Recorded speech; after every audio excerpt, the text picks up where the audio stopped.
A special thank you to each of our subscribers who make this channel possible. Here's today's story. In a heated exchange at the White House, U.S. President Donald Trump confronted South African President Cyril Ramaphosa, making controversial claims about the treatment of white farmers in South Africa. Trump accused the South African government of failing to address what he described as a genocide against white farmers, alleging widespread and targeted killings. To emphasize his points, Trump dimmed the lights in the Oval Office and played a video featuring a politician chanting a song with the lyrics, "Kill the Farmer." Trump also presented news articles that he claimed highlighted the dangers faced by white farmers in South Africa, stating, "Death, death, death, horrible death." This meeting comes on the heels of Trump cutting all U.S. aid to South Africa and welcoming dozens of white South African farmers to the United States as refugees.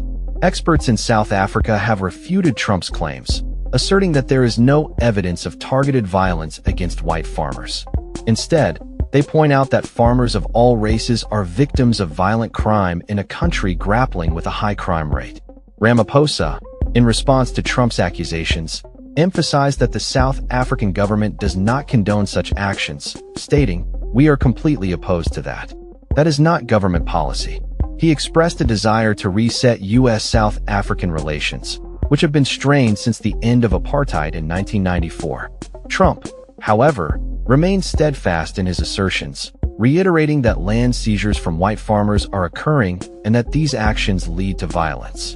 He acknowledged Ramaphosa's reputation in some circles, but also hinted at controversy surrounding his leadership. The meeting was intended to recalibrate the bilateral relationship, which has faced significant challenges, including Trump's earlier executive order that criticized South Africa's policies and cut funding. The South African government has pushed back against Trump's allegations, arguing that they are based on misinformation. They have stated that no land has been seized under the new expropriation law that Trump referenced.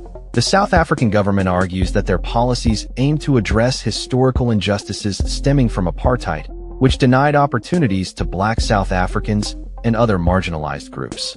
The meeting also included notable figures from the South African delegation, such as golf stars Ernie Els and Retief Goosen, and luxury goods tycoon Johan Rupert, who were present to help ease tensions.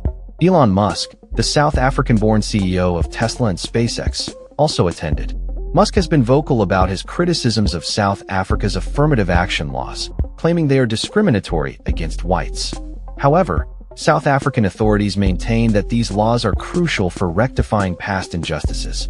As the meeting unfolded, it became clear that the differences between the two leaders extend beyond the issue of land and farmers. South Africa's recent actions, such as bringing charges against Israel at the International Court of Justice, have further strained relations with the Trump administration. Secretary of State Marco Rubio noted that while there is a desire to reset relations, concerns about South African policies go beyond just the treatment of white farmers. The conversation between Trump and Ramaphosa reflects broader tensions in U.S.-Africa relations, particularly as the Trump administration navigates its stance on issues of race, land reform, and international diplomacy.